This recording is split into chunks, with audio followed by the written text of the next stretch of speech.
So good morning, everyone. Welcome again to our, our Bible review. I would say. I think that's what I would call it. So today we're looking at First Kings chapter 3, and I've listed out 20 topics I want to talk about. But I'm going to bunch some of them together. So I'm going to talk about Solomon. Is the main character, of course. He and God are the main characters in today's chapter. But so Solomon, there was Pharaoh's daughter, the city of David. Yeah. Then there was David himself, local places of worship, Gibeon, 1,000 burnt offerings, the Lord, also God, Jerusalem, burnt offerings and peace offerings, Solomon's officials, the great banquet, 2 prostitutes, the living child, the dead child, the person that was to cut the living child with a sword, the people of Israel, the wisdom of God and justice.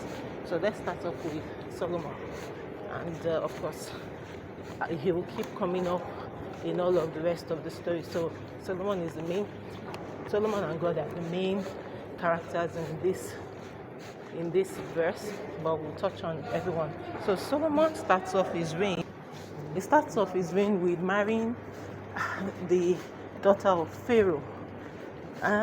We didn't notice it, but this is where the deviation started. One of the first deviations, because everyone is just like, hey, amazing guy. He has taken over from his father. He's making great choices, but he married Pharaoh's daughter. Who led him to do that? Then he took her to the city of David because his own palace was not ready. We don't hear God in all of this.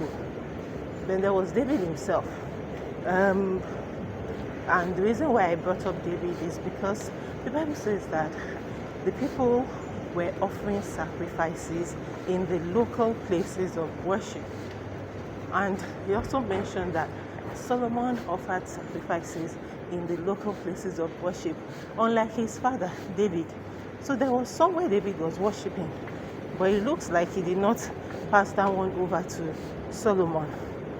So we can say that David failed Solomon in telling him that, or we can say that Solomon himself did not complete his instruction by not understanding.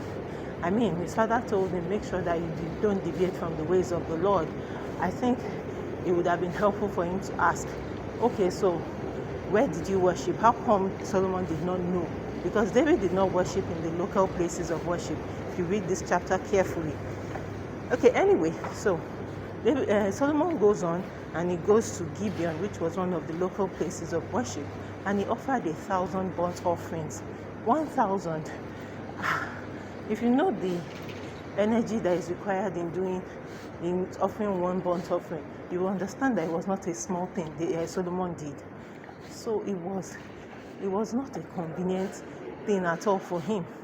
It was weighty. So God honored that.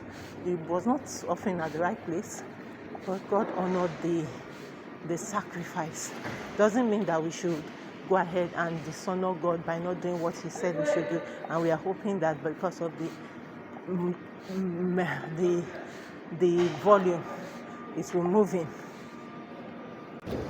So I would like to tabernacle a bit on this 1,000 burnt offerings that Solomon gave at Gibeon. And so I've heard many sermons where it's used as I don't know what to call it, to get people to give what they call sacrificially and to provoke God. I don't believe that was Solomon's intent when he gave that offering. I believe Solomon gave the offering from his pure mind. He wasn't trying to manipulate God. He had a desire in his heart, yeah, but he wasn't giving that offering because he wanted to use that offering to call God so that God would show up. God in his mercy decided to show up because he didn't give the offering at the right place. So normal, God was not supposed to hear. So it was an act of mercy.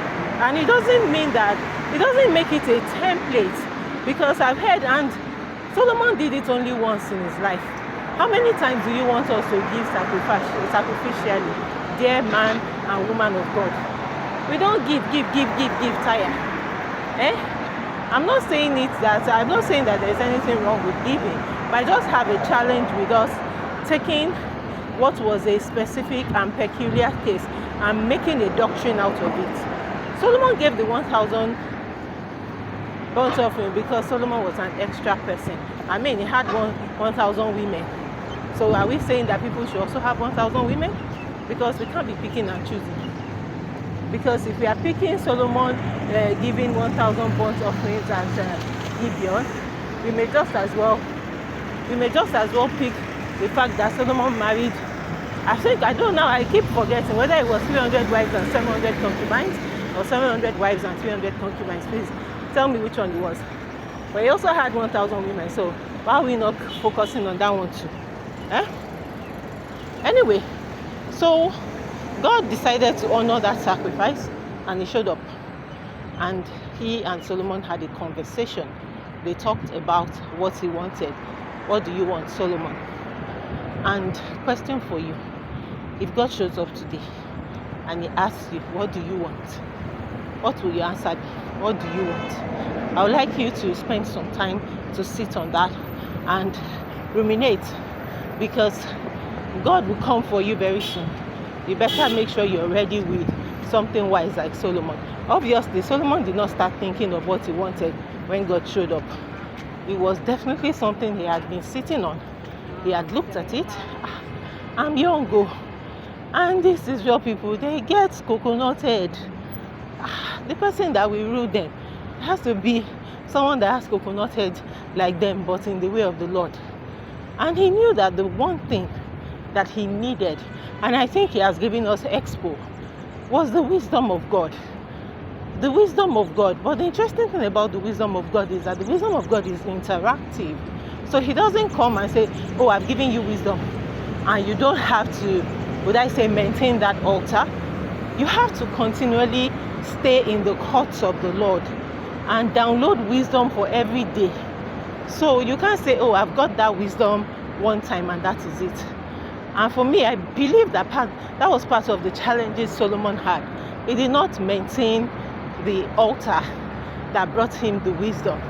He did not, I'm not saying he should have been going to Gibeon to go and get wisdom, but he should have been connecting with God consistently, because God in his mercy chose to show up at Gibeon.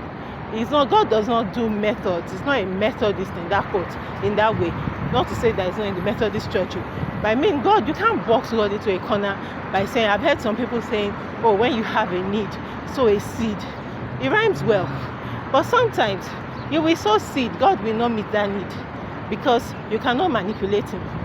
Okay, just to be clear about that burnt offering thing. Then he went back to Jerusalem after he had that experience. He never do solo. He still gave burnt offerings and peace offerings. Then he went on to have a banquet with his officials. So you see that Solomon the thing shocked him. I mean, he was not in line for the throne at all.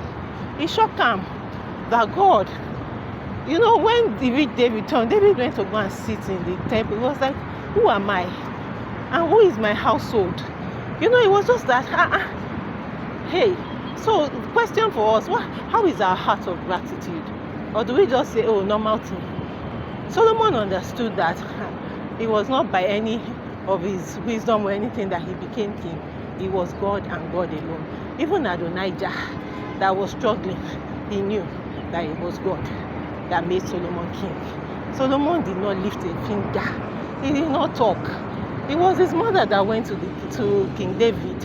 It was Nathan that spoke up for him. Solomon did not utter a word. So you can imagine how overwhelmed he would have been. That God, is this how you are? Anyway, so let's move on. Then the test of that wisdom that God had given him came. So we have these two prostitutes. First of all, they were prostitutes, right? But inside prostitution, there was the one that was a wicked prostitute and there was the one that was a good one, because they both had kids. And first of all, they both kept their kids. That was a thumbs up to them. Unfortunately, one of them slept the sleep of death and killed her child. And when she woke up, instead of mourning her child, she thought, let me go and exchange children. I don't know what she was thinking, because as a mother, they can't exchange your child and you will not know. But anyway, she was banking on her word against my word, but she did not realize that the wisdom of God was in Israel, was ruling Israel. So this one is a note for everyone that feels like they are smarter than everyone else, and you do what you like, and you're hoping that you will bank on it's my word against her word. We will catch you. God will open up, He will let us know that you are lying, and we will catch you. Anyways, so they both come before King Solomon, and King Solomon says, okay, you both giving your case, right? Okay, so let's divide the child.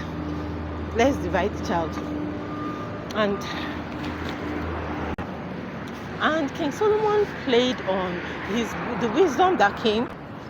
So he basically tapped into the humanity of a mother. As a mother, you can give your life for your child, at least a good mother. Apparently, in this particular case, one mother had killed her child, and it's very metaphoric too, because sometimes as parents, the choices we are making are the ones that will kill our children. Because she was sleeping, but she was not careful. You will say, oh, how is it possible that you will sleep and lay over a child and the child will die? But it's happening to some of us as parents. We are so careless. We are not mindful of how our actions impact our children. Some of us are killing our children mentally. Their mental health has been damaged because they listen to us, because we are so toxic. They are taking in toxicity. We are laying on them and killing them because we are saying, that's how I was raised. It is, we are passing on toxic traits to them. So they may not have died physically. And then when we've raised children that have no regard for anyone, we are now looking at our neighbors' children and we are trying to take them over. We need to be mindful to ensure that we are raising children that will be alive truly, and we don't just have their shell alive and everything else about them is dead. I pray that the Lord will help us as we ruminate on this, and I would really love to hear your thoughts. Let's have it, right? Thank you. Have a blessed day.